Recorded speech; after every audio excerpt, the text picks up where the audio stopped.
Hello everyone, कैसे हैं आप सभी। उम्मीद करते हैं बहुत अच्छे होंगे। तो बच्चों, नए साल में नए उमंग के साथ, जैसा कि हमने आपसे वादा किया था, इंडियन पॉलिटी में हम लोग क्रमशः चैप्टर बाय चैप्टर चीजों को क्लियर करेंगे और एक एक करके जो भी कॉन्सेप्ट है उसको क्लियर करेंगे, ताकि हमारे यूपीएससी और यूपी पीसीएस के साथ साथ बीपीएससी और अदर स्टेट एग्जामिनेशन में भी ये हमारे लिए हेल्पफुल हो सके। ठीक है। तो हम लोग इस तरीके से पढ़ेंगे पॉलिटी को कि किसी भी एग्जाम में पॉलिटी अगर पूछा जा रहा है, वो आपके लिए बहुत ही आसान लगे। तो एक एक कॉन्सेप्ट को पढ़ना है हमें। देखो बच्चों, सबसे पहला जो टॉपिक हमको आप देखते होंगे, जैसा कि लक्ष्मीकांत की पुस्तक में दिया है या फिर कहीं भी जब भी शुरुआत होता है तो हिस्टोरिकल बैकग्राउंड से इंडियन पॉलिटी की शुरुआत हम लोग करते हैं। अब हिस्टोरिकल बैकग्राउंड से हम शुरुआत करते हैं, तो आखिर ये हिस्टोरिकल बैकग्राउंड है क्या और किस चीज का हिस्टोरिकल बैकग्राउंड है। तो हम लोग इंडियन कॉन्स्टिट्यूशन के हिस्टोरिकल बैकग्राउंड की बात कर रहे हैं। भारतीय संविधान के ऐतिहासिक पृष्ठभूमि की बात कर रहे हैं कि आखिर भारत में जो आप संविधान देख रहे हो, तो क्या वो अचानक से ये उत्पत्ति हो गई भारत में? क्या पहले भी कुछ प्रावधान थे, कुछ कानून थे और कुछ कानूनों का निर्माण किया गया? इन तमाम चीजों पर आज हम लोग चर्चा करेंगे और इन तमाम जो है चीजों पर से हम पर्दा उठाने का काम करेंगे कि आखिर क्या है, कैसे बना। आइए इस पर हम लोग बात करते हैं। बच्चों, सबसे पहली बात मैं आपको बता दूं कि भारत के संविधान की निर्माण की जो बात है, इससे पहले थोड़ी सी एक छोटी सी हम आपके साथ एक स्टोरी शेयर करना चाहते हैं, जो कि हिस्टोरिकल बैकग्राउंड से रिलेटेड है। मेरे प्यारे बच्चों, आपको पता है कि सबसे पहले एक घटना मैं आपको बताना चाहता हूं कि अगर हम कहें, अगर हम बात करते हैं मध्यकाल की, यूरोप में मध्यकाल की हम बात करते हैं कि यूरोप में जो मध्यकाल चल रहा था आधुनिक काल से पहले, तो मध्यकाल के दौरान यूरोप में अंधकार युग था। क्या था? अंधकार युग था। डार्क एज इसे कहते हैं। अंधकार युग को डार्क एज कहते हैं। क्यों हम इसे अंधकार युग कह रहे हैं? क्योंकि अंधकार युग से तात्पर्य यह है कि उस समय व्यक्ति की क्षमताओं का कोई भी महत्व नहीं था। व्यक्ति कितना प्रतिभावान है, व्यक्ति क्या कर सकता है, इस पर कोई बल नहीं दिया जाता था। तो किस पर बल दिया जाता था?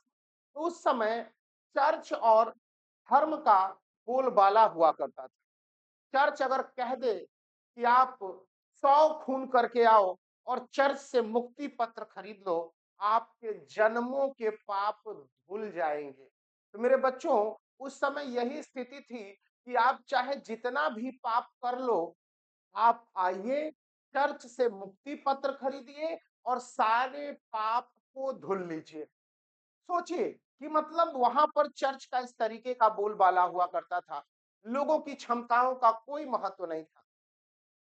इसी समय के दौरान एक घटना घटती है यूरोप में कि एक कस्तंतुनिया नामक जगह, कस्तंतुनिया नामक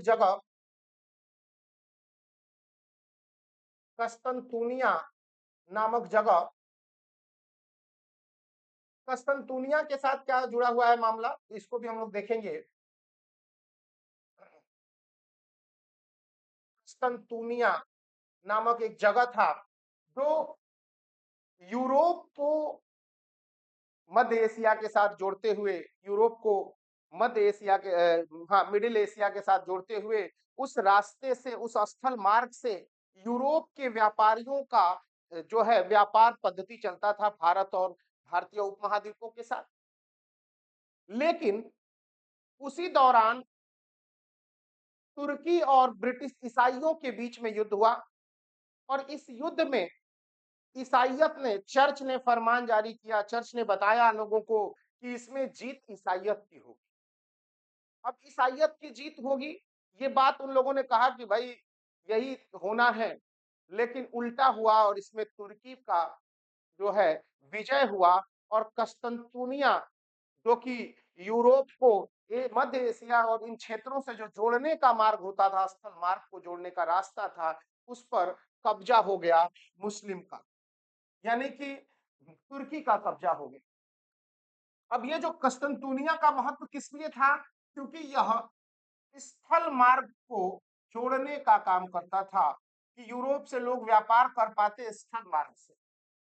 अब जब भी अब यूरोप के किसी व्यक्ति को व्यापार करना है तो यहाँ पर ज्यादातर टैक्सेस चोंगी वगैरह देकर सामान उसे लेना पड़ता था।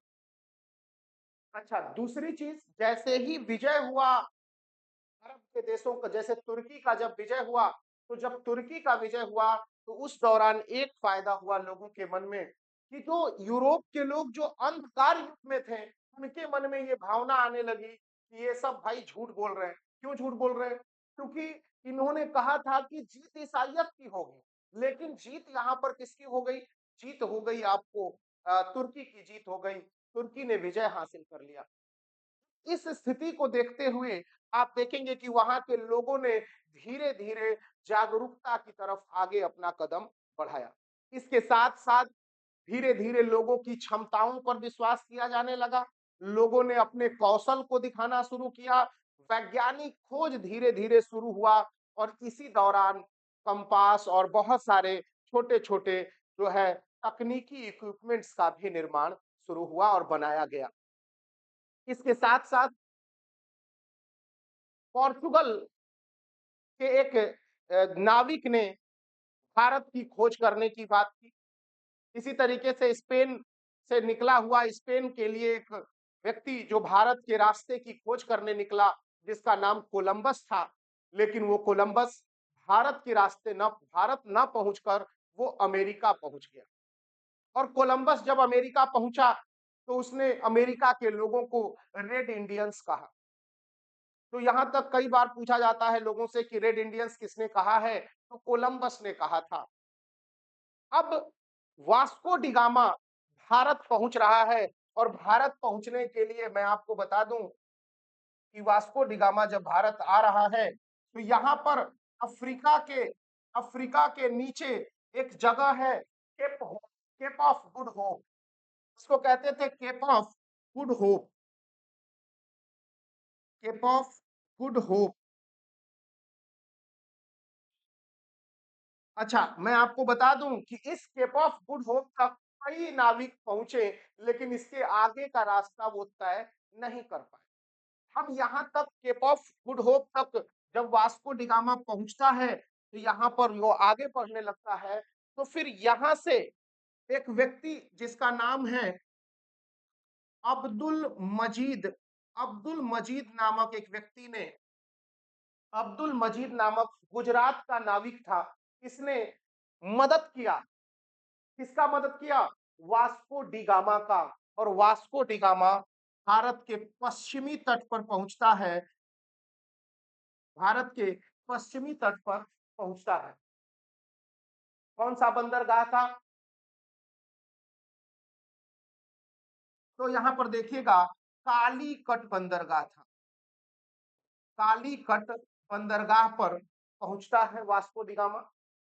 जब वास्को डिगामा कालीकट बंदरगाह पर पहुंचता है, वहां देखता है कि भाई हम, देखो सबसे बड़ी बात थी कि वहां व्यापार करने के उद्देश्य से आ रहे थे ये लोग। और व्यापार के उद्देश्य से आया तो इनका मेन मोटो था कि व्यापार करें। यहाँ से मसालों का व्यापार चाहिए, क्योंकि भाई ये जिस देश से आ रहे थे, यूरोप में ठंड बहुत है। वहां जो है मीट मछली और इस तरह की मांस के पदार्थों को भी आसानी से एकदम खाया जाता था। और बहुत ही मसाले के बिना जो है ये बेहतरीन नहीं हो पाता, इसलिए मसाले की खोज में यहाँ तक चले आए ये लोग। जब मसाले के लिए यहाँ तक पहुंचे ये लोग, तो यहाँ कालीकट बंदरगाह पर ये आया। यहाँ का जो शासक था उसे जमोरीन कहते थे। यहाँ का शासक जमोरीन, पहले तो सबसे पहली बात मैं आपको बता दूं कि जो अरब के व्यापारी थे और अन्य जो व्यापारी थे, उन लोगों ने इनका विरोध किया, क्योंकि आपको पता है कि अरब व्यापारी और अन्य व्यापारी जो हैं वो मुनाफा ज्यादा लेकर बेचते थे सामानों को। अब यूरोप के लोगों का पहुंच डायरेक्टली कहाँ हो गया? इंडिया में हो गया। तो यहाँ पर जमोरीन ने लेकिन इसका स्वागत किया कुछ समय बाद। और जब स्वागत किया और उसके बाद इसने अपना व्यापार शुरू किया। पहली बार जब वास्को डिगामा यहाँ से व्यापार करके लौटा अपने देश, तो वहां पर उसने 60 गुना ज्यादा मुनाफा कमाया है। साथियों, 60 टाइम्स, कितना? 60 टाइम्स 60 गुना ज्यादा मुनाफा कमाया। फिर वास्को डी गामा भारत आया, दोबारा आया और उसके बाद कई जहाजों के साथ आया और फिर ये हिस्टोरिकल चीजें आपको इतिहास में पढ़ने को मिलेगा, किस तरीके से भारत में आता है और कैसे क्या-क्या चीजें करता है।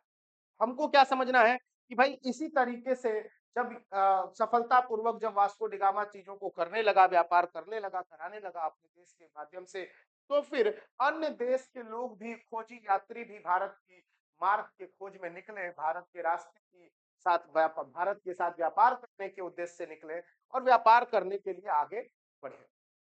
इसी क्रम में ब्रिटेन भी भारत आया और जब ब्रिटेन भारत आया तो उसने भी कई माध्यमों से व्यापार करने का प्रयास किया, फैक्ट्रियां स्थापित की, पूछा, राजाओं से अनुमति ली गई, ठीक है? तो ये सारा कार्यक्रम हुआ, लेकिन ये जो ब्रिटिशर्स जो भारत में व्यापार करने आए थे, जो भारत में ये ब्रिटिशर्स हो, पोर्तुगीज हो, जितने भी हैं, चाहे फ्रेंच हो, कोई भी जितने भी आए, फ्रांसीसी आए, जो भी आया, वो सब व्यापार करने के उद्देश्य से आए थे।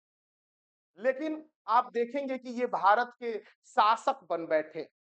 ये कैसे एक व्यापारी वर्ग जो व्यापार करने के उद्देश्य से आता है, भारत में शासक बन बैठता है। भारत की कुछ परिस्थितियां इस तरह की रही होंगी।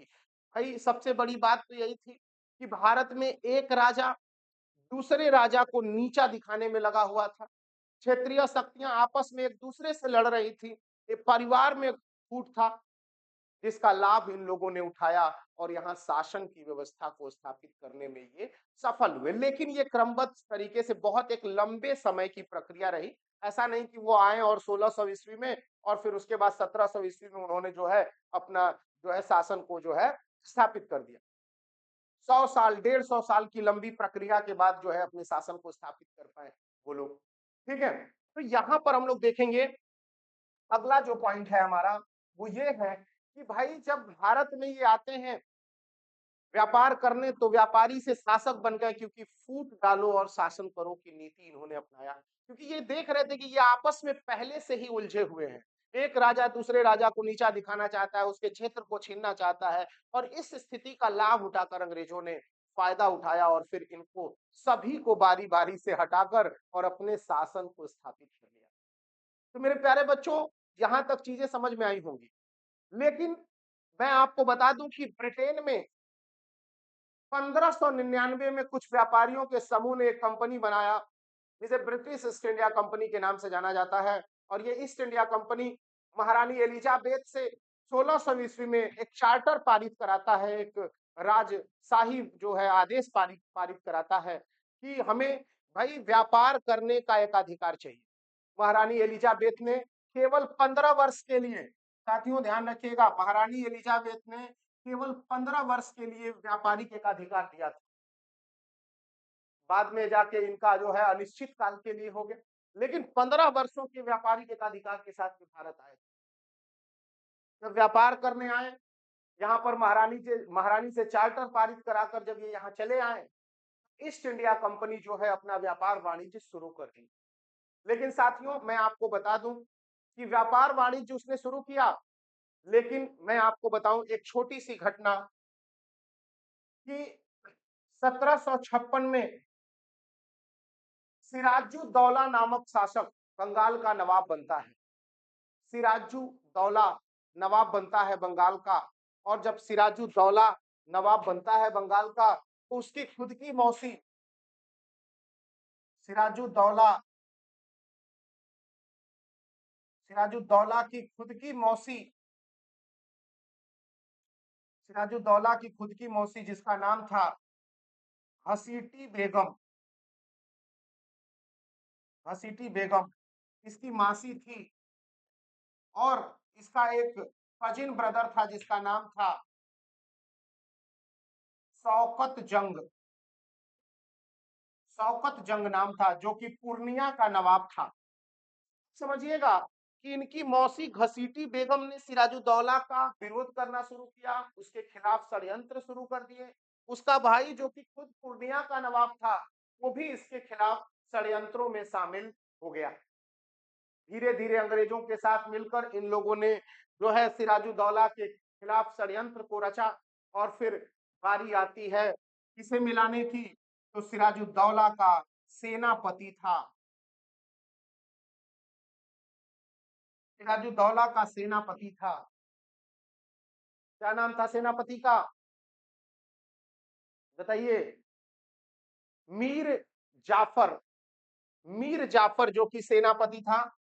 और मीर जाफर की जब मुलाकात अंग्रेजों से हुई तो अंग्रेजों का ऑफर सुनिए। मीर जाफर को कहा कि भाई तुम नवाब बनना चाहते हो, तुम्हारी पर्सनालिटी तो नवाब जैसी है, तुम क्या हो? सेनापति। भाई तुम्हें तो नवाब बनना चाहिए। और इस लालच के साथ अंग्रेजों ने मीर जाफर को अपने साथ मिला लिया। और मीर जाफर को जो जब उन्होंने मिलाया तो उनसे कहा कि भाई आप युद्ध में जो है सिराजुद्दौला का साथ नहीं देंगे। और मेरे साथियों, और फिर एक युद्ध होता है अंग्रेजों के बीच में और सिराजुद्दौला के बीच में, जिसको कहते हैं प्लासी का युद्ध। प्लासी का युद्ध, बैटल ऑफ प्लासी। 1757 में यह युद्ध होता है। और इस युद्ध में सिराजुद्दौला ने जमकर बहुत ही अच्छे तरीके से युद्ध किया, परंतु उसका सेनापति मीर जाफर, उसने धोखा दे दिया और मीर जाफर लड़ने से मना कर दिया। अपने सैन्य टुकड़े के साथ इसने कहा कि मैं युद्ध में नहीं लड़ूंगा। लेकिन कुछ लोग थे जैसे मीर मदन और मोहन लाल जैसे लोगों ने बहुत ही वीरता के साथ सिराजुद्दौला के साथ युद्ध में भागीदारी करी। फिर भी अंग्रेज विजयी हुए और सिराजुद्दौला पराजित। साथियों, यहीं से शुरुआत होती है ब्रिटिश जो है ईस्ट इंडिया कंपनी, या कह लीजिए कि ब्रिटिश शासन की शुरुआत यहीं से होती है। धीरे धीरे इंटरफेरेंस अब शासन में शुरू हो गया। साथियों, यहाँ पर जब मीर जाफर और सिराजुद्दौला जब पराजित हुआ तो मीर जाफर को गद्दी पर बैठाया गया। और मीर जाफर जब गद्दी पर बैठा तो इसने बहुत सारा उपहार, बहुत सारी जमींदारियां अंग्रेजों को प्रदान की, खुश करने के लिए अंग्रेजों को। लेकिन मेरे दोस्तों, अंग्रेजों को खुश करने के लिए जब इसने बहुत सारा चीज प्रदान कर दिया अंग्रेजों को, लेकिन अंग्रेजों की इच्छा पूरा होने वाला नहीं था। क्योंकि मेरे भाइयों, कहा जाता है ना कि उनका पेट कभी भरने वाला नहीं था और उन्हें और भी चीजें चाहिए थीं। लेकिन इसी क्रम में मीर जाफर जो है थोड़ा बहुत संपर्क किया किससे, तो इन्होंने डचों से बातचीत थोड़ा बढ़ाया। मीर जाफर ने डचों से थोड़ी बहुत बातचीत की कि भाई देखिए समस्या ऐसी है। लेकिन इधर बात ही हो रही थी, तब तक अंग्रेजों को इस बात की भनक लगी। और आपको मैं बता दूं कि बैटल ऑफ बेदरा, बेदरा के युद्ध में, बेदरा के युद्ध में डचों ने क्या किया? डचों का भारत से सफाया हो गया। डचों का भारत से सफाया हो गया, अंग्रेजों ने इन्हें हरा दिया। ठीक है, अंग्रेजों ने डचों का भारत से सफाया कर दिया। 1959 में वेदरा का युद्ध हुआ था। 1959 कह रहा हूं, 1759 में बैटल ऑफ वेदरा हुआ। और इस युद्ध में जो है डचों का भारत से सफाया। मेरे साथियों, 1760 का समय, 1760, इसे बंगाल की क्रांति भी कहते हैं। लेकिन हम अभी इस चक्कर में नहीं पड़ेंगे कि क्रांति है कि नहीं, क्योंकि उन लोगों का मानना था कि यहाँ जो है बहुत बड़ा बदलाव बंगाल में हुआ है। लेकिन यहाँ कोई बदलाव नहीं था। पहले भी पहले भी कठपुतली नवाब, पपेट्री रूलर्स, पपेट्री नवाब का दौर था। क्योंकि मीर जाफर कठपुतली के रूप में काम कर रहा था, अंग्रेजों के इशारों पर काम कर रहा था। और उसके स्थान पर 1760 में उसके ही दामाद मीर कासिम को गद्दी पर बैठा दिया गया। मीर कासिम गद्दी पर बैठ गया। जब मीर कासिम बंगाल का नवाब बना, इसने भी बहुत सारा नजराना, उपहार, बहुत सारे जमींदारी, 24 परगना का क्षेत्र, बहुत सारी चीजों को अंग्रेजों को इसने दे दिया। लेकिन मैंने जैसा बताया था आपको कि अंग्रेजों का पेट भरने वाला नहीं था। तो फिर क्या हुआ? तो फिर यहाँ पर जब मीर कासिम ने बहुत सारा चीज देने के बाद भी अंग्रेजों की स्थिति नहीं बदली। अच्छा, दूसरी चीज ये है एक तरफ कि भाई ये लोग तो भारत से ही थे, भारत के जनता के प्रति इनकी भी संवेदनाएं थी, संवेदनशीलताएं थी। तब इस स्थिति में क्या होगा? तो यहाँ पर मीर कासिम ने एक घोषणा किया। मैं आपको बता दूं, बंगाल के बारे में एक चीज बता दूं आपको कि 1717 में 1717 में एक मुगल शासक थे जिनका नाम था, मुगल शासक थे जिनका नाम था फर्रुख सियर। क्या नाम था? फर्रुख सियर। भाई साथियों, फर्रुख सियर की तबीयत खराब थी और इस सिलसिले में एक अंग्रेज डॉक्टर ने उनका इलाज किया और इसके बाद फर्रुख सियर खुश होकर उन्होंने कहा कि भाई क्या चाहिए बताओ। तो ब्रिटिश ईस्ट इंडिया कंपनी ने उस समय कहा था कि हमें कुछ निश्चित धनराशि के बदले बंगाल में मुक्त व्यापार चाहिए, फ्री ट्रेड करना चाहते थे। फ्री मतलब टैक्सेस नहीं होना चाहिए उनके ऊपर, और इस चीज का फायदा अंग्रेजों ने उठाया। अब जब मीर कासिम गद्दी पर बैठा तो उसने देखा कि अंग्रेज क्या कर रहे हैं। कि अंग्रेज, पहली बात तो ये थी कि अंग्रेजों के जो भी वाहन जा रहे हैं, अंग्रेजों की जो साधन जा रहे हैं, जो व्यापार की सामग्री जा रही है, उस पर तो टैक्स नहीं लिया जा रहा है बंगाल के द्वारा। लेकिन अंग्रेज क्या करते थे कि अन्य व्यापारियों को भी अपना मोहर और सिंबल लगाकर, ताकि उनसे कुछ औने पौने दाम पर पैसा लेकर उन्हें परमिशन दे देते थे, उनके लिए बना देते थे, परमिशन पत्र बनाकर उन्हें दे देते थे और वो जाकर व्यापार करते थे, जिससे बंगाल के खुद के नवाब का राजस्व घटने लगा। और इस बात को देखते हुए मीर कासिम ने कहा कि हम बंगाल में मुक्त व्यापार की घोषणा करते हैं। और मीर कासिम ने बंगाल में मुक्त व्यापार की घोषणा कर दी। साथियों, बंगाल में जब मुक्त व्यापार की घोषणा हुई तो इससे अंग्रेज तिलमिला उठे, क्योंकि जब तक बंगाल में टैक्स के नाम पर अंग्रेज ही पैसा उठा ले रहे थे, अन्य व्यापारियों को भी कम कम पैसे में उन्हें परमिशन दे देते थे, तो वो उनकी कमाई क्या हो गई? कम हो गई। अब इस स्थिति में जब अंग्रेज तिलमिलाए, इस बात की सूचना मीर कासिम को लग गई कि अब ये लोग तो भाई हमारे साथ कुछ भी कर सकते हैं, इनके लिए कोई बड़ी बात तो है नहीं। तो मीर कासिम वहां से निकले और निकलकर ये पहुंचे अवध के नवाब के पास। अवध का नवाब था उस समय सुजाऊ दौला। सुजाऊ दौला। साथियों, ये सुजाऊ दौला अवध का नवाब था। बंगाल वाले नवाब का क्या नाम था? सिराजू दौला। और ये अवध का नवाब था सुजाऊ दौला। अब सुजाऊ दौला के बाद जब मीर कासिम पहुंचते हैं, तो वहां जब जाने के बाद उनकी मुलाकात, पहले से वहां एक गेस्ट मौजूद थे जिनका नाम था शाह आलम सेकंड। शाह आलम द्वितीय। शाह आलम सेकंड पहले से वहां मौजूद थे। ये शाह आलम सेकंड कौन है भाई? कौन नया पिक्चर में आ गए? तो भाई शाह आलम सेकंड जो है वो मुगल बादशाह थे। मुगल बादशाह थे शाह आलम सेकंड। तो जब शाह आलम सेकंड और मीर कासिम और सुजाऊ दौला एक साथ बैठे, उन लोगों ने प्लान किया कि भाई अंग्रेजों से तो सब लोग त्रस्त हैं, इसके लिए कोई उपाय करना चाहिए।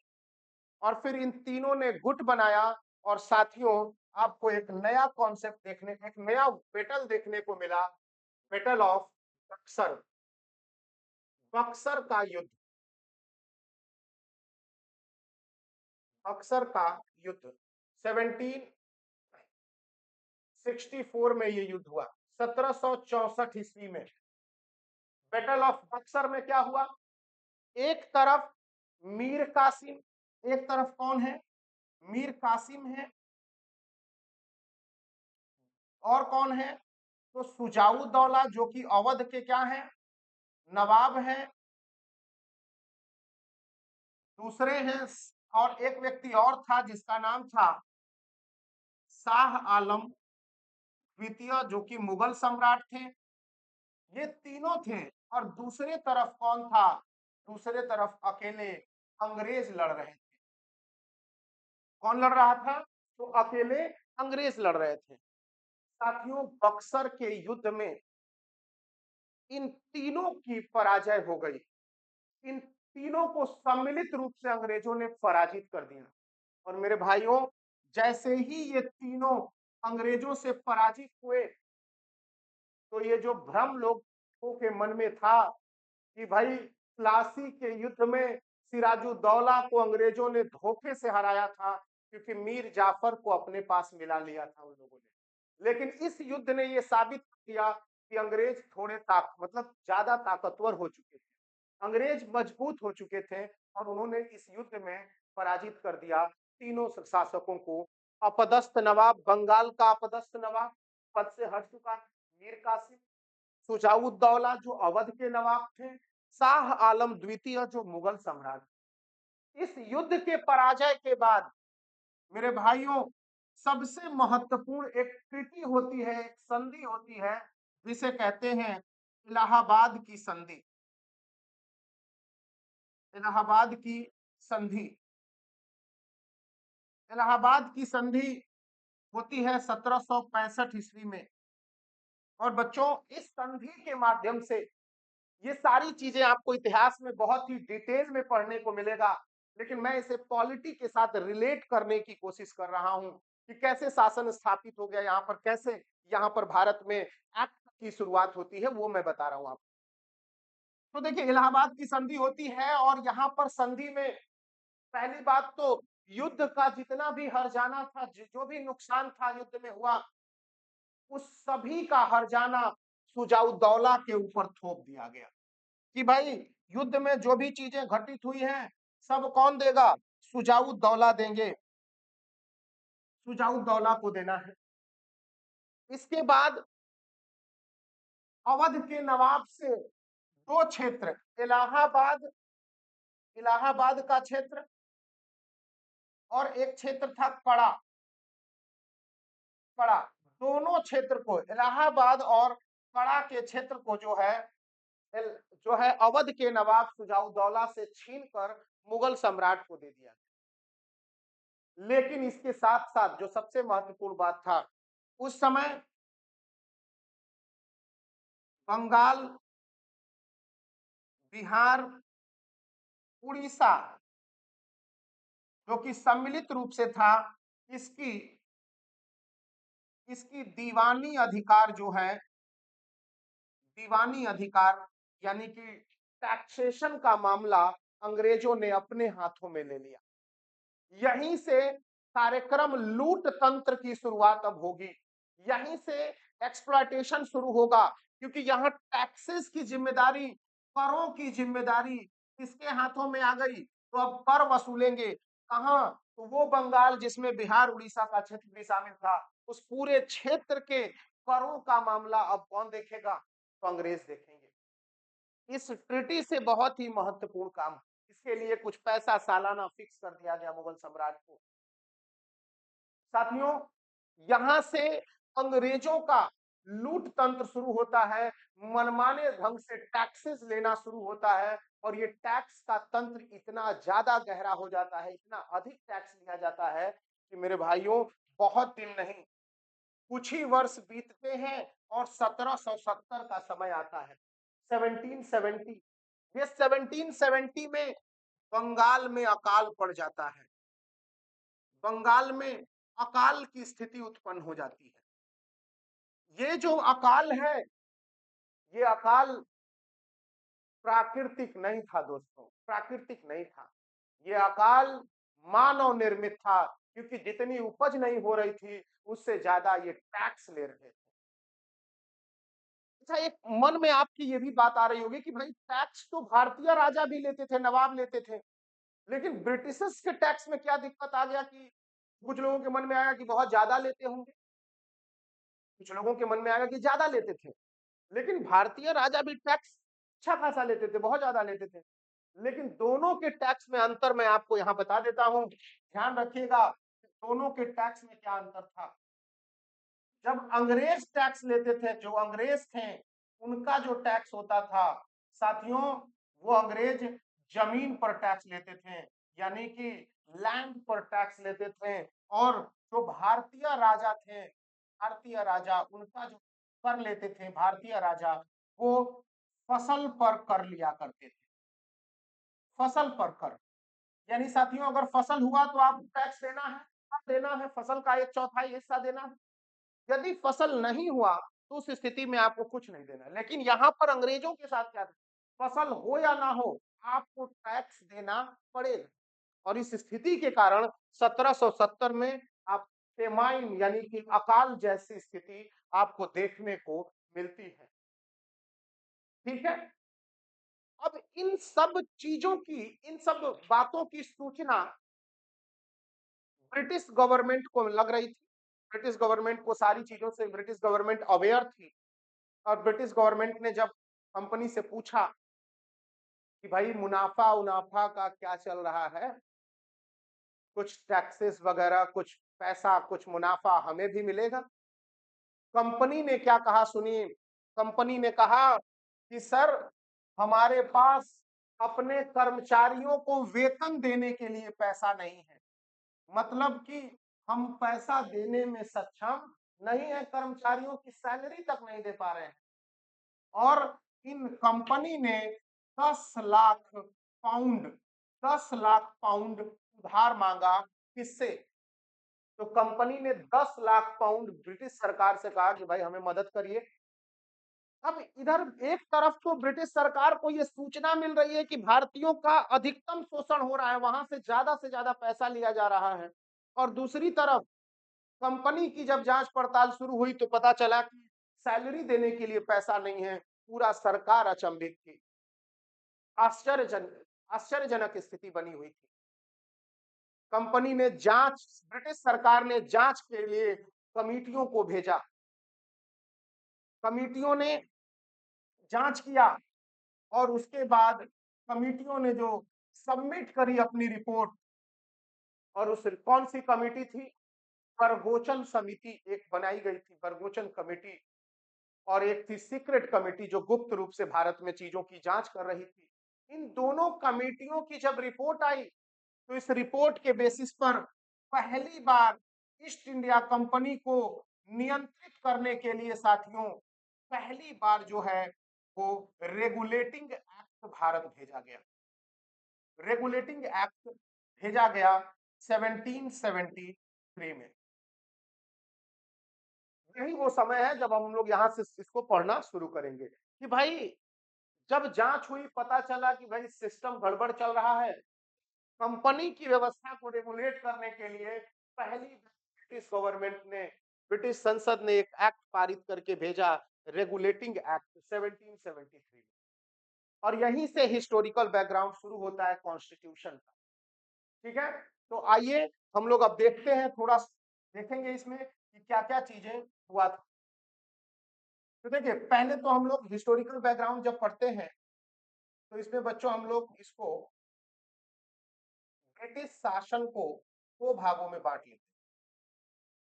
पूरे ब्रिटिश शासन को दो भागों में हम बांटते हैं। अब इसका जो समय अवधि है 1757 से आप मान लीजिए और 1947 तक, 1947 तक, 1757 से 1947 तक ये शासन आप मान के चलिए कि चला। इसमें आप देखेंगे कि पहला जो शासन है, कंपनी ने शासन किया, तो इसे कंपनी रूल भी कहते हैं। कंपनी का शासन या कंपनी रूल भी कहते हैं इसे। इसकी जो समयावधि आप देखेंगे तो शासन के तौर पे 1757 से लेकर 1900 सॉरी 1857 तक इनका शासन रहा। क्योंकि 1857 में रिवॉल्ट होगा, आर्म्ड रिबेलियन होगा। इसके बाद यहाँ से शासन जो है ईस्ट इंडिया कंपनी का समाप्त होगा और फिर शासन सत्ता को डायरेक्ट महारानी अपने कंट्रोल में ले लेंगी। और जब महारानी इसको अपने कंट्रोल में लेती हैं तो उसे हम कहते हैं क्राउन रूल, ताज का शासन, ताज का शासन यानी कि क्राउन रूल कहते हैं इसको। क्राउन रूल में हम देखते हैं 1858 से लेकर 1947 तक क्राउन का ही रूल रहता है, जब तक ब्रिटेन भारत जो है ब्रिटेन से आजाद नहीं हो जाता। अब इसमें हम लोग कई एक्ट देखेंगे, जिसमें सबसे पहला एक्ट जो मैंने आपको बताया कि 1773 में एक एक्ट आया जिसका नाम था रेगुलेटिंग एक्ट। रेगुलेटिंग एक्ट साथियों, एक चीज मैं आपको बता दूं कि जब रेगुलेटिंग एक्ट भारत में आया तो उसके बाद ईस्ट इंडिया कंपनी के लिए ब्रिटिश सरकार ने कहा कि प्रत्येक 20 वर्ष पर एक चार्टर एक्ट भारत भेजा जाएगा और उस चार्टर एक्ट के माध्यम से भारत में कंपनी के कार्यों का जायजा लिया जाएगा, उसकी समीक्षा किया जाएगा। ठीक है, तो अब यहाँ पर 20 वर्ष के बाद, तो इसमें 20 वर्ष, आप 1773 की बात है ये, तो इसमें 20 वर्ष जोड़ेंगे तो 1793 चार्टर एक्ट आएगा। इसके बाद फिर 20 जोड़ेंगे तो 1813 चार्टर एक्ट आएगा। फिर इसमें आप 20 साल और जोड़ेंगे तो 1833 चार्टर एक्ट आएगा। और इसके बाद फिर 20 ईयर जोड़ेंगे तो 1853 चार्टर एक्ट आएगा। साथियों, आपको मैं बता दूं कि यहाँ पर जो चार्टर एक्ट की बात हो रही है, इसके बाद 20 साल जोड़ेंगे तो 1873 होता है, लेकिन चार्टर एक्ट जो लास्ट चार्टर एक्ट था वो 1853 था, क्योंकि 4 साल के बाद ही आर्म्ड रिबेलियन हो गया, सैन्य विद्रोह हो गया। इसे प्रथम स्वतंत्रता संग्राम, कई लोगों ने अलग अलग नामों से इसको जो है संबोधित किया है। वो विद्रोह होता है 1857 का और कंपनी का शासन ही समाप्त हो जाता है। तो फिर उसको उसमें जो है अलग तरीके से फिर अधिनियम जो है ब्रिटिश सरकार के द्वारा यानी कि ताज के द्वारा भेजा गया। अब आप देखेंगे कि यहाँ हमने गैप क्यों छोड़ा है। तो मेरे प्यारे बच्चों, जब रेगुलेटरी एक्ट भारत आया था तो उसने, यह पहला एक्ट था जो कंपनी को कंट्रोल करने के लिए आया, कंपनी को नियंत्रित करने के लिए आया। लेकिन इसमें कुछ बातें बताई गई, जैसे इस अधिनियम में कहा गया कि भारत का, जो भारत में जितने भी कंपनी के कर्मचारी हैं वो किसी भारतीय से उपहार नहीं लेंगे, वो अपना पर्सनल ट्रेड जो करते थे, जो निजी व्यापार करते थे, वो नहीं करेंगे। दूसरा, बंगाल का जो गवर्नर था, पहले बंगाल, बंबई और मद्रास के अलग अलग गवर्नर होते थे और वो उनका क्षेत्राधिकार अलग अलग होता था, लेकिन इस अधिनियम ने कहा कि जो बंगाल का गवर्नर है उसे पद दिया गया बंगाल का गवर्नर जनरल। और जैसे ही बंगाल का गवर्नर जनरल बनता है, वो उसकी शक्तियां और उसके लिए एक काउंसिल का निर्माण किया जाता है। मैं क्यों बता रहा हूं, क्योंकि अभी मुझे बताना है कि यहाँ पर मैंने गैप क्यों छोड़ा, क्योंकि एक अधिनियम और आएगा, 2 अधिनियम अभी आने। अब देखिए, बंगाल का गवर्नर जनरल बन गया वो बंगाल का जो गवर्नर, और इसी अधिनियम के माध्यम से 1774 में, अब 1774 में कलकत्ता में उच्चतम न्यायालय की स्थापना हुई, सुप्रीम कोर्ट स्टैब्लिश की गई। कलकत्ता के फोर्ट विलियम में उच्चतम न्यायालय की स्थापना हो गई। अब साथियों, जब उच्चतम न्यायालय की स्थापना होती है तो यहां पर 2 बातें हो जाती हैं। इस अधिनियम ने यह पर्याप्त रूप से बातें नहीं बताई जिससे सुप्रीम कोर्ट और गवर्नर जनरल के कार्यों में स्पष्टीकरण हो सके। मतलब दोनों के कार्यों में स्पष्टीकरण न होने के कारण जो है बहुत सारा ओवरलैपिंग, पावर का जो है डिस्प्यूट, बहुत सारी चीजें सामने आने लगी, जिसको सॉर्ट आउट करने के लिए एक अधिनियम भारत में भेजा गया 1781 में, जिसे साथियों एक्ट ऑफ सेटलमेंट भी कहते हैं। Act of settlement, act of settlement भी कहते हैं। एक और अधिनियम आएगा 1784 में। 1784 में ब्रिटेन के प्रधानमंत्री बने थे पिट्स डयंगर, और पिट्स डयंगर ने एक और इंस्टीट्यूशन का निर्माण किया, एक और बॉडी का निर्माण किया, कंपनी को कंट्रोल करने का काम करेगी, जिसका नाम था बोर्ड ऑफ कंट्रोल। पहले से कोर्ट ऑफ डायरेक्टर्स मौजूद था और इस अधिनियम के द्वारा कोर्ट ऑफ डायरेक्टर्स के साथ साथ अब बोर्ड ऑफ कंट्रोल भी होगी और यहीं से डायरार्की जैसी चीजें देखने को मिलती है, जिसपे हम लोग विस्तृत चर्चा करेंगे एक एक अधिनियम पर। तो यहाँ से पिट्स द यंगर के नाम पर इस एक्ट का नाम पड़ा Pitt's India act. Pitt's India act, ठीक है। और साथियों एक और एक्ट है जो आप नोट कर लीजिएगा इस पे जगह बनाकर, 18 जो है 1786 में एक और अधिनियम आया था, इसको कहते हैं एक्ट ऑफ 1786, 1786 का अधिनियम।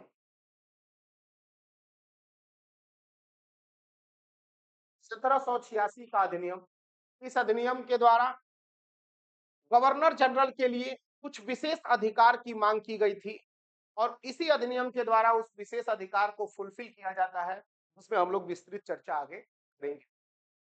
तो यहां तक हम लोगों ने देखा कि कंपनी के शासन के अधीन कितने एक्ट्स आए, कितने सारे एक्ट्स आए और यह अधिनियम कैसे आया, किस तरीके से ब्रिटिशर्स ने शोषण किया और फिर हाँ ब्रिटेन की सरकार ने कंपनी को कंट्रोल करने के लिए काम करना शुरू किया। ये सारी बातें, ये सारी कहानी आपको हमने बताया आज। इसी तरीके से बहुत सारे इंफॉर्मेटिव वीडियोस हम लोग लेकर आते रहेंगे, करंट के ऊपर लेकर आएंगे, जो कालीन मुद्दा चल रहा है, जो यूपीएससी से रिलेटेड है, उन सब पर हम बात करेंगे। हम और हमारी टीम कई मुद्दों को लेकर आएंगी जो आपके एग्जाम के पॉइंट ऑफ व्यू से बहुत ही सहायक होगा। हमने बताया था कि हमारे चैनल का उद्देश्य है कि आपकी तैयारी में मील का पत्थर साबित हो, ताकि आपको लक्ष्य तक पहुंचने में सहायक हो सके। तो इसी के साथ आज की क्लास में हम लेंगे आपसे विदाई और फिर मिलेंगे अगले क्लास में आप सबके साथ। तब तक के लिए आप सभी का बहुत बहुत धन्यवाद।